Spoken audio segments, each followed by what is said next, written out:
Hi friends, நான் தாங்க செலியன் வ்ளாக்ஸ்லேருந்து அனு பேசுகிறேன். இன்றைக்கி நம்ம என்ன பார்க்க போனால் குழந்தைங்களுக்கு சுவையான டேஸ்டியான ஹெல்த்தி லட்டு எப்படி செய்யறதுன்னு பார்க்கலாம் வாங்க. அதுக்கு என்ன தேவை, ஒரு கப்பு வெல்லம், அப்புறம் ராகி மாவு, கொஞ்சம் நடக்கடலை, வேர்க்கடலைன்னு சொல்லுவாங்க, நான் நடக்கடலைன்னு சொல்கிறேன். அப்புறம் பார்த்திங்கன்னா நெய் கொஞ்சம் எடுத்து வச்சுக்கலாம்.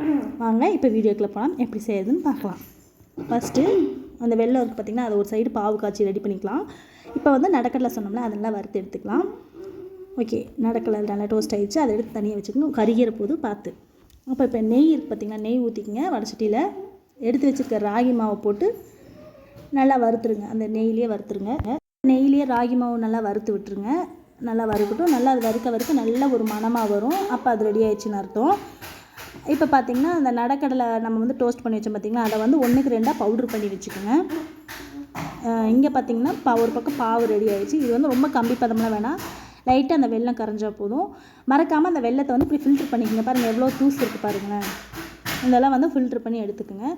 குழந்தைங்களுக்கு இப்போ இந்த சம்மர் லீவ் விட்டாச்சு, எல்லாம் குழந்தைங்க ஸ்நாக்ஸ் அது இதுன்னு கேட்பாங்க. அது இதுன்னு வாங்கி கொடுக்காம நீங்கள் வீட்டில் இந்த மாதிரி குழந்தைங்களுக்கு ஹெல்த்தியாக செஞ்சு கொடுங்க. இப்போ நம்ம எடுத்து வச்சு இந்த ராகி மாவில் நடக்கடலை இல்லாமல் போட்டு கலக்கிக்கலாம்.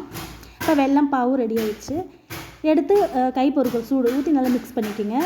மிக்ஸ் பண்ணி எடுத்து குட்டி உருண்டையாக பண்ணி வச்சிங்கன்னா சுவையான டேஸ்டான ஹெல்த்தி லட்டு ரெடி. ட்ரை பண்ணி பார்த்து எப்படி இருக்குன்னு சொல்லுங்கள். மறக்காமல் சப்ஸ்கிரைப் பண்ணிடுங்க. தேங்க்ஸ் ஃபார் வாட்சிங்.